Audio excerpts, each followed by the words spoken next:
was always going to be a history-making election. I was thinking, this is not the time to stumble over my words. Labour have won the 2024 general election. My job is investigating bad stuff that happens on social media. My job is to expose how people are targeted, because I'm a reporter who can do that. Behind the Stories. Watch on BBC iPlayer.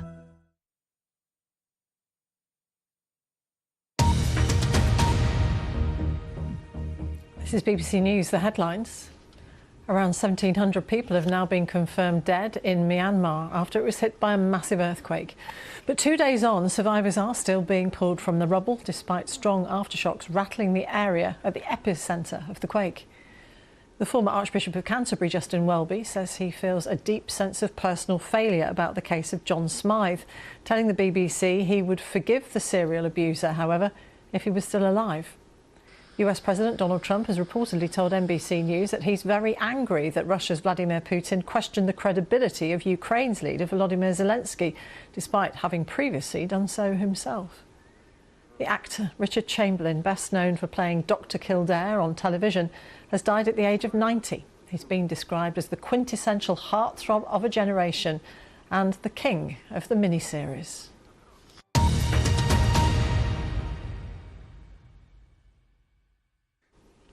Now BBC News, Amol Rajan interviews Alan Sugar.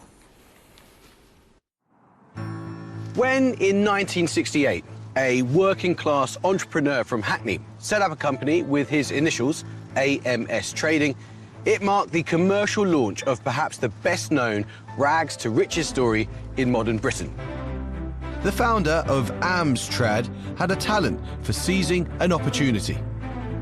His philosophy of business would bring technology to the masses, changing our lives forever. The Amstrad A256 is a complete word processor. AMS is Alan Michael Sugar, Lord Sugar. After nearly 6 decades in business, he survived bruising encounters in boardrooms and in the courts. He's hired and fired on prime time. You're fired, you're fired, you're fired. And remains one of the most outspoken tycoons in Britain today. Well, there are certain things in life that I didn't think I'd ever experience. There you've got a leader of a country, of America, publicly having a slanging match with someone else. It's just not right. What lessons does this giant of British business have for us?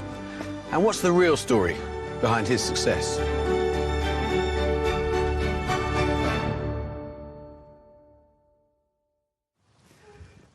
Lord Sugar. Hello, sir. Sir Alan. How are you? Not Sir Alan. Not Sir Alan? Well, I am still Sir Alan. You are still Sir Alan. What would you like me to call you? I'd like to be respectful. Well, you know, my friends call me Alan, but you can call me Lord Sugar. That's just the note on which I was hoping to start. Yeah. Listen, thank you for speaking to me, and thank you for speaking to the BBC. You've had an extraordinary life, and there's a lot to discuss. Look, I want to actually start, if we may, with where we are today, not here in Essex, but Britain. Britain in the 21st century. You've been in business for over 6 decades. You've seen a lot of change. But actually, the data, the economic data we've got about the country right now could not be clearer. It's emphatic, right? So we've got a country where, in real terms, average wages have been stagnant for nearly 15 years. Productivity is pretty flat. Growth is flat. We're spending over 100 billion a year servicing our debts. That's growing. What's your sense of where we are as a nation? Is this a country in decline? You know, you hit the nail on the head there. I have observed, you know, I started really getting interested in financial matters when I was about the age of 17, whatever. So we're talking now 60 years. What have I seen in 60 years? I've seen a massive revolution in technology, obviously, and a complete change in work ethic. I mean, the first thing you said to me today when I walked in, you said, oh, look, he's wearing a suit, right? Look at all my people here. They don't know what a suit is. The last time they've had one on. So I used to wear suits to come to work and all that stuff. That's gone. People are wearing jeans and T-shirts and all that type of stuff. As far as economics are concerned, inflation is unbelievable. But inflation is just one of the set of problems we're facing. Since 2008, we've had flat wages, we've had low growth, low productivity and high debt. And we're going to go on to talk about the world that you encountered when you were in your 20s. In 1968, you set up AMS Trading, Amstrad, and you encountered a world that was growing, a sense of optimism, people going to the moon. Britain today is stuck, isn't it? It's stagnant, yeah. Declining? It's got a lot to do with Brexit. I'm sorry, I don't want to bring it up, but I mean, the Brexit Bring up whatever you like. The biggest disaster I have experienced in my whole lifetime in business career. Those people who will be responsible for putting this country into 5 to 10 years of post-Brexit turmoil based on lies should be in prison. Brexit was a total, absolute disaster. And anybody who says it's not is deluded. That has changed so many things. What do you think it would take to get this country growing again? Go back into Europe? Seriously. Seriously. I mean, I've never met Starmer, but if I ever did, I would ask him, is it possible? What mechanism would it take to effectively get down on your bended knees and beg to be allowed back in again? That's what I would do. If I was in charge, I would beg to get back in again. I've never really associated you with begging. Exactly. That's how bad it is.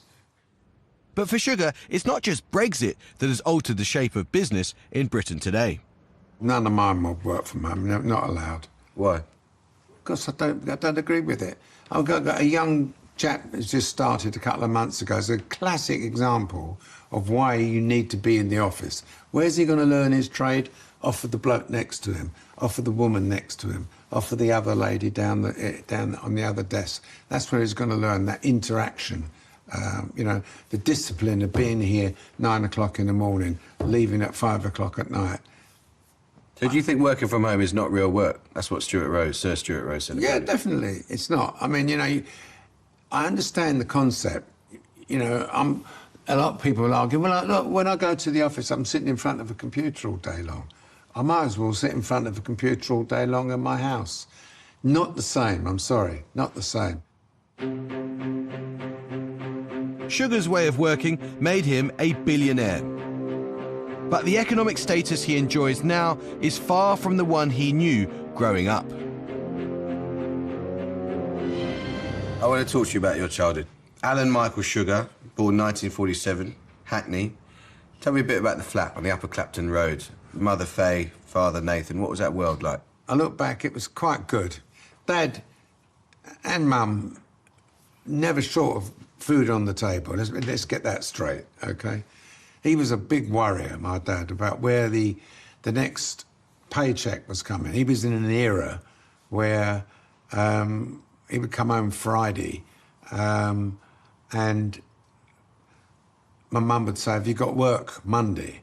Because it was in an era where there was no job protection. So he worked in a garment factory.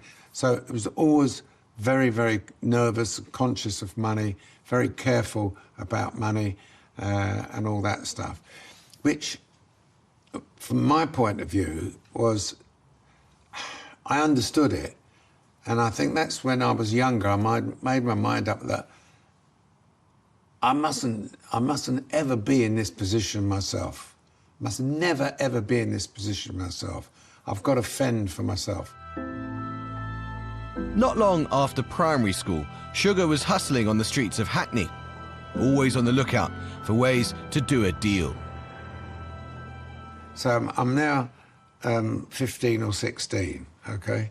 Looking out the window in Clapton, Upper Clapton Road, I see them resurfacing the road, yeah?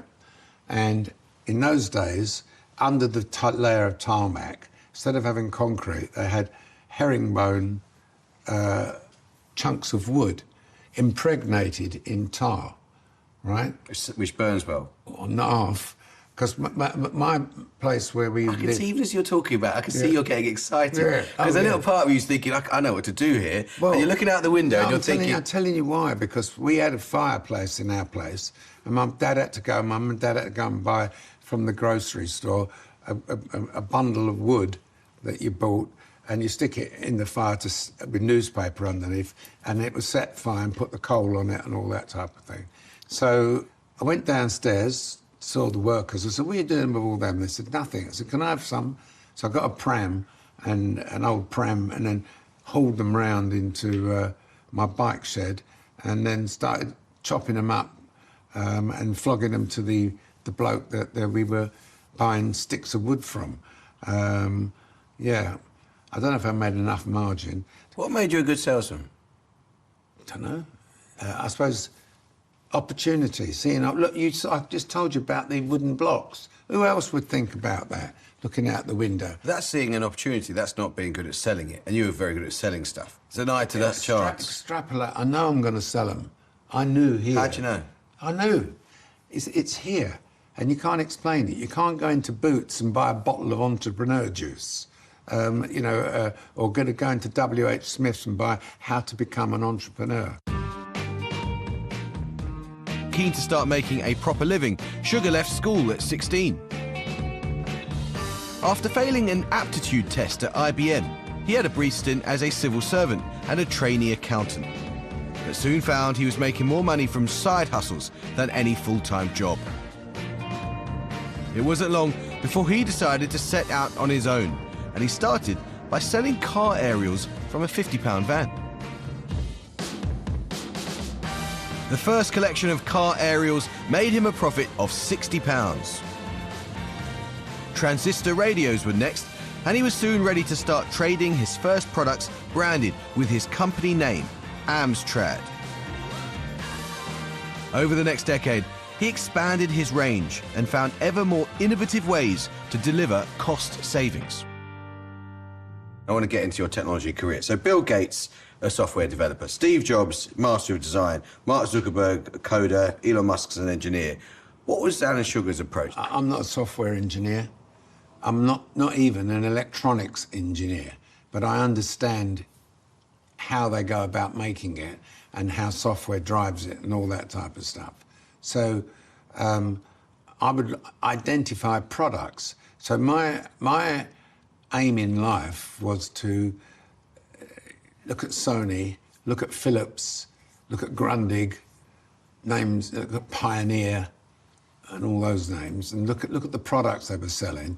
And my thoughts were, if I can make something for the average man in the street, the truck driver and his wife, and cut the price, make it even look the same, we're on a winner. How did you do that? Did you get the product and then literally take it apart with your hands and you work out, I could find a bit there on the soldering, I could find a bit there on the... Tell me about it. So you Exactly. You got it spot on. I would open up a product and look inside, right, and say, well, that's a printed circuit board, a few transistors, a few resistors, a few diodes, a few capacitors, plastic, metal. So there's no way that Pioneer or Sony amplifier should be, £250. Should be more like 50 quid. And then the secret is to apply the margin.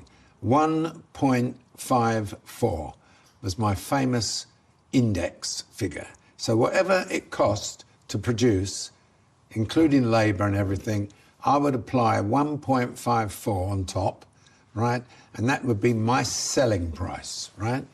Why 1.54? Because I wanted 33.3%. That's what it is. It equates to 33.3%. 10 years after launching Amstrad, Sugar's company turnover was close to £6 million, with profits approaching £1 million. There was talk of going public. Sugar was just 32 years old.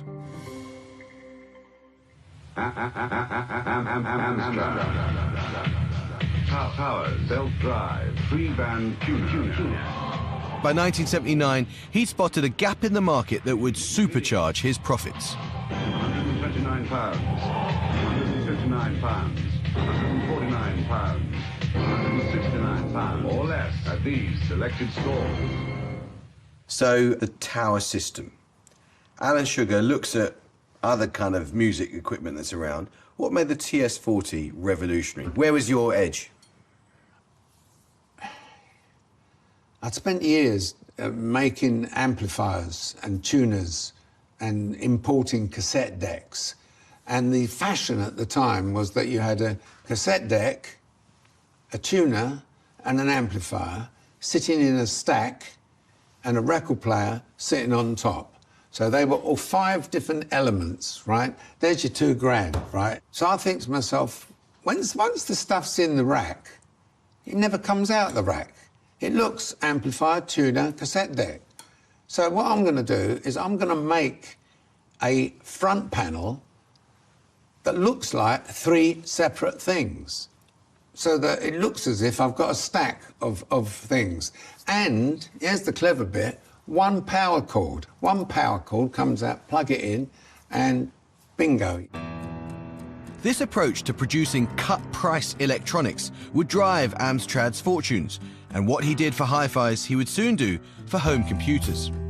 The Amstrad CPC 464, the complete home computer.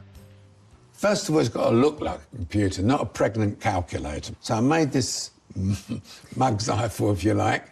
You had a cable coming out where you connected the keyboard to the monitor, and you had another cable coming out which gave power not only to the keyboard but to the cassette and obviously to the monitor, right? So they're the same philosophy, all in one wire, took off like a rocket. Alan Sugar is 39 and he is worth around £400 million, thanks to the computers and other electronic machinery made by the company he founded 16 years ago. Not bad for a lad from Hackney in the East End of London. In 1991, Sugar's next big deal saw him make an initial investment of over £4 million into Tottenham Hotspur Football Club, which was struggling financially. 9 tortuous months of cash crisis ended at White Hart Lane this morning when Alan Sugar and Terry Venables finally announced they were buying Spurs for £7.5 million. Sugar became chairman, but the dream of running the North London club he'd supported all his life soon became a nightmare. My first task, as far as I'm concerned, is to get the balance sheet into shape and can safely rely upon Terry to look after the football side. How would you characterise that 10 years of your life? Horrible. Horrible. But me being me, I'm a fighter, and I wasn't going to let it get me down, right? I had to fight my way through it, right? Horrible.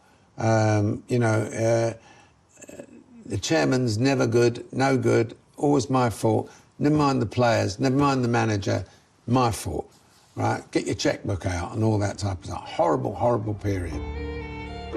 The relationship between Sugar and his chief executive was fractious from the start. And 2 years later, Venables was forced out. This is nothing new to the football industry. Managers are hired and fired every minute of the day. In a case that generated massive headlines, Venables took Sugar to court. Sugar won the case, and Venables was forced to walk away. But the next 8 years saw Sugar embroiled in further battles, sometimes with players and managers, sometimes with fans. In 2001, he called it a day. What sort of toll did that take on you? Horrible. My mates, they said to me, you have changed. You were such a funny man. You have us in hysterics. We'd go out socially. And you are now become a right miserable git. You open the newspaper every day, my fault for doing this, my fault for doing that, my fault for doing this.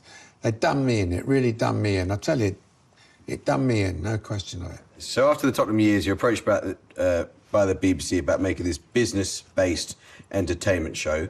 It's called The Apprentice. Why did you say yes?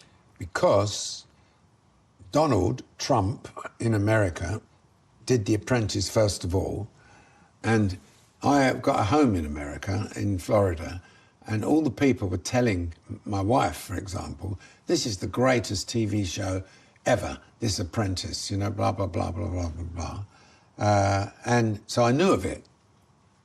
And then the BBC came along and suggested me and the guy they put in charge of the programming and making the program, he'd followed me because he was a Tottenham fan and he knew how vociferous I was I wasn't going to sit down and just let people slag me off all the time. Billed in America as the ultimate job interview, The Apprentice crossed the Atlantic with Sugar at its helm. For 19 series, would-be business tycoons have competed to be Sugar's favourite. But along the way, they've had to face his uncompromising judgment. I mean, it doesn't take rocket scientists to work out. You went for the wrong thing. Is that the real you on The Apprentice? Obviously, it's edited, but do you feel that it's the persona that you have on The Apprentice? Do you That feel... is me, mate. I'm promising you, right? Look, I have sat on the production line. I've made stuff. I've packed boxes. I've loaded lorries. I've delivered. I've collected money. Every single facet of business, I have done all of it, right? Done the whole lot. So when I got that Apprentice gig, right, sitting there listening to these, budding entrepreneurs, I was able to interrogate them properly. Are you proud of the legacy The Apprentice has had Absolutely, for entrepreneurs in Britain? Listen, when I took the job on of The Apprentice, I was already a multi-millionaire, whatever, yeah? Didn't do it for the money. And to be clear, it is your money you put in, isn't it? That is my money. I will give £250,000 and inject it into a company where the winner and I have a 50-50 basis, right? How long are you going to keep doing it? Well, let me tell you, I'm contracted to do the next series, which is the 20th. I have just signed confidentially, very, very confidential, another 3 years. Prime-time star and billionaire businessman. But it's Sugar's elevation to the House of Lords that perhaps best illustrates just how far the boy from Hackney has come. Is it true that you last spoke in a debate in the House of Lords in 2018? Yeah. And last recorded a vote in the House of Lords in 2017? Yeah. Why so long ago? No one listens to me there. Don't you think if you're a member of our legislature with much wise advice to dispense that you should contribute? They don't listen. They don't, get the opportunity to... Lord Sugar, if I would interrupt for the first time in the course of this interview, if you were to speak in the House of Lords, people would listen. And I'd put to you that you both have a moral duty and a patriotic duty to contribute to that chamber. OK. Well, I'll speak when there's something that I can speak about. I can't speak on matters of education, military, and all that type of stuff. So I enjoyed joining in debates where I could add my 2 pennyworth, if you like. Do you think we could do a bit of the shock therapy that Donald Trump is delivering for America over here? I'm not going to comment about Donald Trump. I'm not interested in fueling any rows or any of that sort of thing. But I wonder if, for instance, you saw his meeting with President Zelensky of Ukraine. Unbelievable. Unbelievable. There are certain things in life that I didn't think I'd ever experience. One was Brexit, which is a biggest tragedy. There you've got a leader of a country, of America, publicly having a slanging match with someone else. It's just not right. I mean, what's not have right? This publicly slanging match. By all means, have a slanging match behind closed doors, but not publicly. It's not right. What, because it was humiliating for Zelensky? It was humiliating for Zelensky. I don't know. I think you saw Trump's temper. You saw that come up when Zelensky was sitting there quietly. He mentioned something, and then suddenly Trump went into action. It's just not right. It's not statesman-like, is it? It's not, I mean, look, he can have his feelings, he can have his opinions, but you can't air them publicly in the manner in which he did. I don't think he did himself a favour there, Donald Trump. I don't think he did worldwide. He may have done himself a favour amongst some of the Americans that backed him, but I don't think he did himself a favour, quite honestly. But what's the best way to deal with someone like that? Because some people say, don't take him too literally, he doesn't necessarily mean what he says, everything's a negotiation. How do you get the best out of him? The only way you can deal with him is to not disagree with him.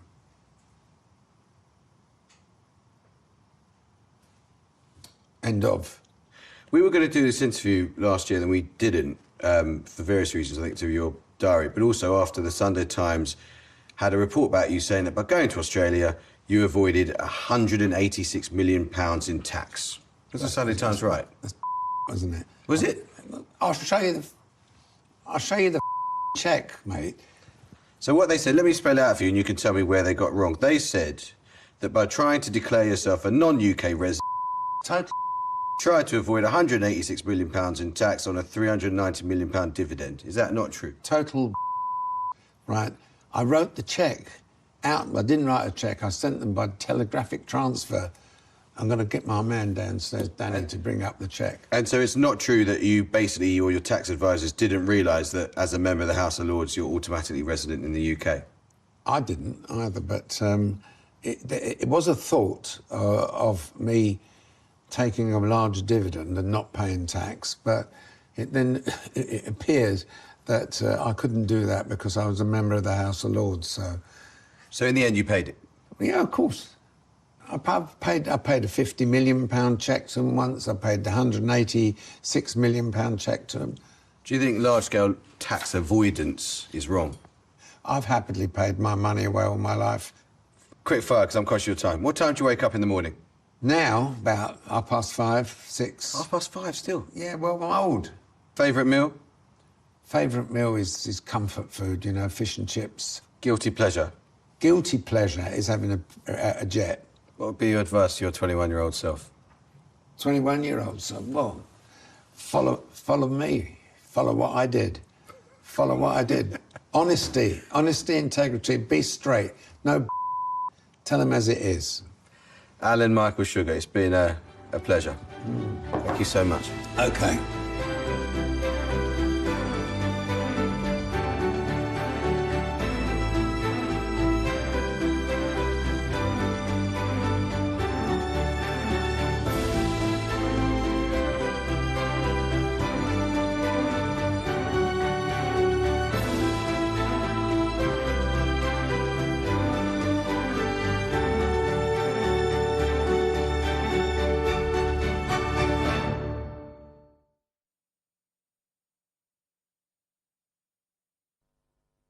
Good evening. It's been a pleasant Mothering Sunday right across the country. We may well have started off with a brisk northwesterly wind and quite a lot of cloud in Scotland today, but the winds eased, the cloud broke up, allowing for some sunshine to come through. But for many, it has been a picture postcard perfect Sunday afternoon. The spring lambs enjoying that sunshine in Lancashire, and it's likely that we will keep a lot of sun over the next few days. In fact, the week ahead is dry and sunny with high pressure dominating. The clear skies by day will translate through the night, however, and allow for some chilly nights to come. We've got a weather front pushing in as we speak, and that will bring more in the way of cloud, maybe the odd spot or two of rain with it as well, into western Scotland, Northern Ireland and western fringes of Wales. That's going to act like a blanket, prevent those temperatures from falling too far. But elsewhere under those clearing skies, low single figures to greet us first thing in the morning. But the emphasis is with that high pressure. It's going to stay with us, and so that means that the sunshine will get to work quite early on and help to lift the temperatures. The cold front starts to tuck in behind, and that could just introduce maybe a little bit of showery rain into the northern and western Isles, but again, no significant wet weather as we go through the week ahead. And eastern Scotland will see some sunshine throughout the day, along with the rest of England and Wales. So temperatures widely peaking at 17 Celsius by the time we go through Monday afternoon. Not that much in the way of significant change as we go into Tuesday. Maybe a chilly start again in rural areas, but a lot of sunshine, a little bit more of a breeze perhaps developing down through Channel Coast and into East Anglia, and that might just take the edge off the temperatures here. Sheltered western areas seeing the best of the warmth. Again, we could see highs of 17 degrees. Now, as we move through the middle part of the week, the high pressure is still with us, but it might just move up into the far northeast, and that could tap in again to a bit more of a northeasterly flow, a slightly fresher feel. So we are likely to continue to see some decent spells of sunshine, the best of the warmth peaking potentially on Friday, somewhat fresher conditions perhaps for the start of the weekend. More details in your area, don't forget, can be found online. Bye-bye.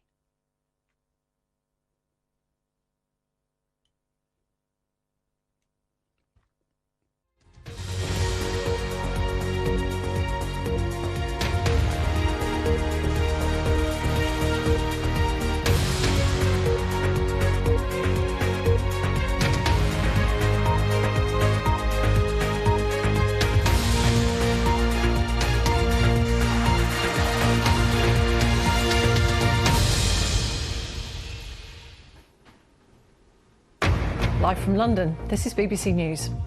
Earthquake aftershocks shake Myanmar as the World Health Organization declares a top-level emergency in the country. It's also a race against time in Bangkok, where signs of life are still being detected under the ruins of a collapsed skyscraper. The former Archbishop of Canterbury tells the BBC he would forgive the serial abuser at the heart of the scandal that led to his resignation if he was still alive.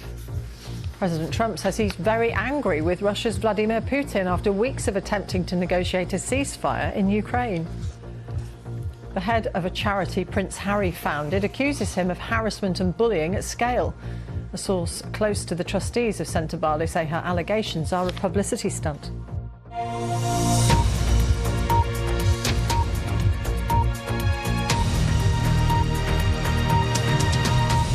Hello, welcome. I'm Martine Croxall. In the last few hours, the World Health Organization has declared the Myanmar earthquake a top-level emergency. International rescue teams have joined residents scouring collapsed buildings in an increasingly desperate search for survivors. 2 days on, around 1,700 people have been confirmed dead, yet the military government has continued to bomb parts of the country. The epicentre of Friday's earthquake was near Myanmar's second-largest city, Mandalay, which is home to around 1.5 million people. Aftershocks have continued to shake the country, further hindering rescue efforts. But almost 60 hours after the quake, 4 more people were rescued from a collapsed school building in a region close to the epicentre. And at least 29 people have also been pulled alive from under the Sky Villa high-rise block in Mandalay, though a pregnant woman whose leg was amputated to free her from the rubble was later pronounced dead. These are live pictures from Bangkok, where they're working night and day to reach dozens of construction workers trapped under that collapsed skyscraper. 11 people are confirmed to have died in the building, but rescue teams say they're still detecting signs of life under the rubble. 18 are known to have died in Thailand altogether. Well, reporting from Myanmar can often mean reprisals, but a team from the BBC Burmese service has travelled over 200 miles to the country's capital and filmed the devastation there. This report was sent by So Win Than in London and Tet Nang Zhou and Phyo Hein Zhou in Naypyidaw.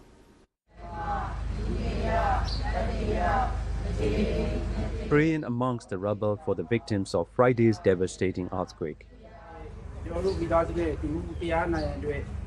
Tears flowed for those who have died and those still missing. It's fear the death toll will continue to grow.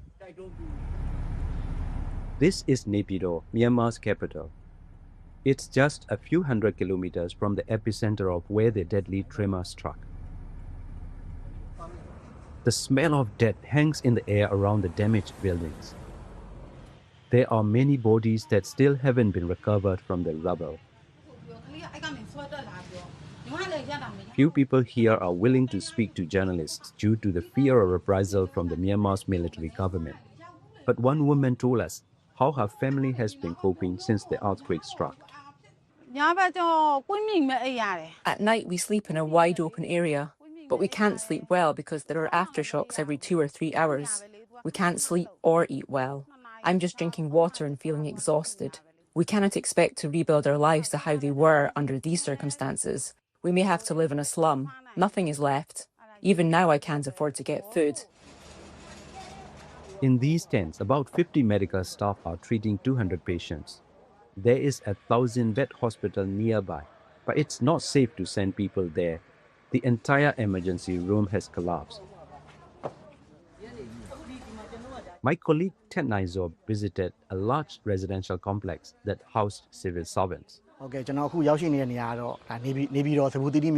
ground floor has completely sunk into the ground, he says. The first, second and third floors are badly damaged. There are a number of bodies still under the rubble and the smell is quite bad. International teams have been allowed in to help with rescue efforts, so some help is reaching affected areas. But the UN has criticized the military junta for continuing to launch airstrikes on rebel groups after the earthquake struck. Those affected by this disaster will need help for many more days to come. So Win Than, BBC News.